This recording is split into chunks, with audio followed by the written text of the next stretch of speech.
Okay, so I just want to share with you guys the ingredients we're going to be using. Now, I am going to preface this with this is not going to be an inexpensive meal. This is a treat. It is actually Father's Day. It's 9 o'clock in the morning on Father's Day here. I'm making this for my husband because this is what he requested. So this is a special treat because of beef prices. If you can see here, my short ribs, it's only 2 pounds. It's $18.39. And then my chuck roast here, it's 3.38 at 32. So this is definitely not a budget meal, but it's definitely a treat. So like I was just showing you, for the recipe, I'm going to be making it for my family of 4 and then my mom and my dad. So I did get a 3-pound roast. A little bit over 3 pounds, almost 3.5. And then we have about 2 pounds of beef short ribs. Now this is mainly for the flavor because of that beautiful bone marrow in here. That's what gives us that really nice beef umami kind of flavor. So for our spices, let's do our spices first. We're going to be using garlic powder, chili powder, cumin, some whole oregano. Now I would like the Mexican oregano that I get from Walmart or like the Bravo supermarkets, but I couldn't find it, so that will work.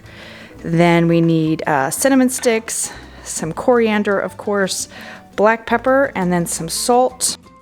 Now for our star of the show, if you will, we have our peppers. Now I did buy all of this on Amazon. It's so hard to find these in store, but you can find them if you look for them. Like I said, if you have a Bravo or even a Walmart. I am in Florida, so I do have access to all these Spanish type of foods. So we've got some dried ancho chilies, some guajillo, and some arbol. Now if I butchered it, I'm sorry. This is going to be authentic per se. I'm sure some people might disagree, but this is the recipe that I have made probably 6-7 times now, and my family absolutely loves it. So I highly recommend buying this stuff online if you want to make sure that you get it. They do even sell it in packs with these 3, or you can buy them individually. I will link them down below. Then you're going to need some beef stock, apple cider vinegar, some orange juice, and then of course we've got our corn tortillas and our flour tortillas. It's up to preference if you like corn or flour or both. I do both. And then of course, you can't have the tacos without the onion and cilantro mix, as well as the lime, the garlic, and the tomatoes. So that is it for the ingredients. I want to say it cost about, because of the meat was almost $50 by itself. This is probably $75, $80, depending on where you get your stuff from, maybe even more. Like I said, the peppers can be hard to find, and I believe on Amazon it was like $15 or $20 for the pack of 3. So again, want to preface, not a budget-friendly meal, but very delicious, and this will last probably 2 to 3 days. It will make a ton of meat. So in addition to the ingredients, you're going to need a Dutch oven. Now this one, I don't even know how big it is. I've had it for years, but I use this every single time. And then you'll need some kind of blender or immersion blender. If you have one, cool. If not, the blender will work just well. You're gonna mix up your peppers, tomatoes, and your onions in here, and then pour it in the meat, which you guys will see in a little bit. All right, first and foremost, we need to de-seed and de-stem these peppers. I've got my guajillo peppers there. I think it's about 6, 4 anchos, and then a few of the arbols. The arbols will make it more spicy. So you do want to take the head off, de-seed the stem and the seeds. If you leave the seeds, it will just make it spicy. But if you don't want it as spicy and you just want that smoky flavor, then make sure you get all of those seeds out. Once you've got them all de-seeded, put them in a bowl. We're gonna add about 2 cups of hot water, and we're gonna let that steam for at least 30 minutes to get it nice and soft. All right, now we're going to go ahead and season our meat. Here is my short ribs. That beautiful bone marrow in there is what gives it that delicious flavor. And I'm gonna chop up my chuck roast in 2 pieces. I do cook this in about 2 batches. You'll see here in a minute, you don't want to overcrowd your pan. So just cut them up into good chunks, and then we are going to season with just salt and pepper.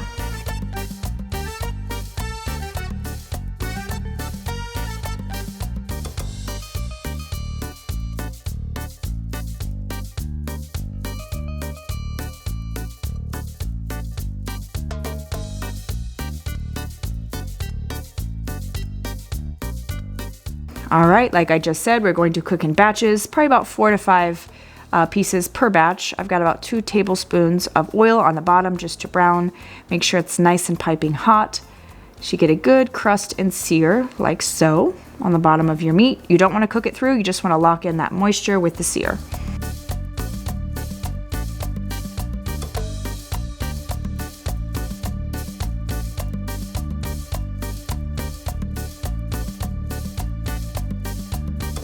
All right, once we've got our beef cooked, we're gonna add our tomatoes, our onions, and our garlic. Don't worry, the recipe will be linked down below. If you guys want the exact measurements of everything, it's all down below for you guys. So we're gonna cook that for about 2 to 3 minutes.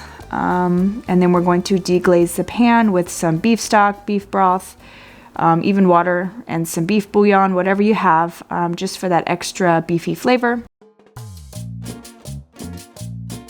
I added about 4 cups of beef stock. You can always add some Worcestershire sauce to this to really amp up that beefy flavor if you'd like.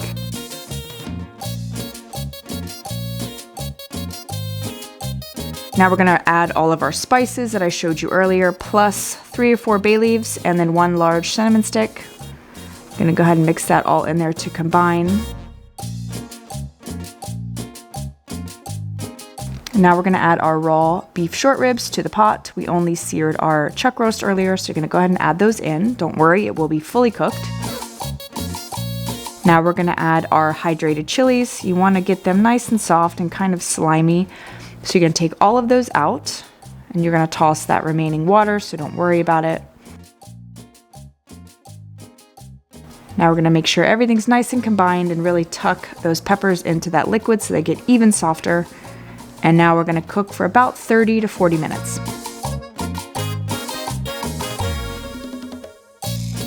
Once 30 minutes has passed, we're gonna go ahead and check, and it was beautiful and steamy and delicious. My house smells amazing, absolutely delicious. Such a homey, cozy smell. I know it's the middle of summer, but it smells so good. Now we're gonna remove our short ribs. As you can see, the bone is pulling away from the meat. Then we're gonna remove about 1.5 cups to 2 cups of that liquid, which is gonna be our consommé. We're gonna dip our tacos in later, so you will see. Now I'm gonna take that consommé and refrigerate it once it's cooled off. Then we're gonna take the remaining ingredients, the onions, the tomatoes, the peppers, all that good stuff, and about 1 cup of that liquid, and we're gonna put it into our blender.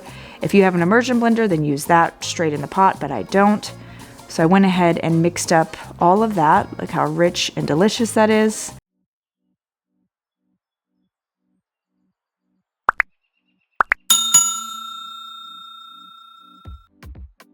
Now we're gonna add our orange juice and our apple cider vinegar and then some salt and pepper to taste. I'm gonna mix that really well. And then we're gonna add all of our meat back to the pot. Now this is the easy part. This is gonna cook for about 4 hours. I would check it every hour or so. You wanna cook it on low, medium to low. Actually probably low because I had to turn it down. It got really hot. So cook it for 4 hours on low. You wanna check it periodically for the liquid because it will reduce. And make sure you add all that delicious meat juices from that bowl. That's where all that flavor is. So while that's cooking, I went ahead and chopped up all my onions, my cilantro, and my limes. Because you do add a lot to the tacos while you're cooking, and then you can add it afterwards as well. Now, I did buy some Monterey Jack in the bag because I do make quesadillas, but for these, I prefer the block cheese. It melts so much better, and you're gonna need a lot of cheese for this recipe. So, I did use my cheese shredder, and I did use about 3/4 of the block of cheese. So keep that in mind. It does take a lot of cheese. I was feeding 6 people, so keep that in mind. It depends on how many people you're feeding. All right, it's been about 4 hours, and as you can see, it reduced a lot. I did end up adding water later because this will be our consommé that we dip our tacos in, but go ahead and remove all your meat from the consommé, turn off the heat, add your water, mix it through.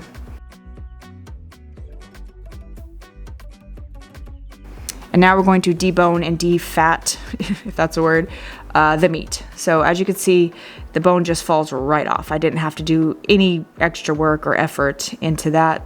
So take out all your bones, take out any gristle, any fatty pieces, because you do not want a big bite of that. That'll ruin your appetite. And then just gonna shred it up. As you can see, it's super tender, very juicy, and very, very delicious. Yum.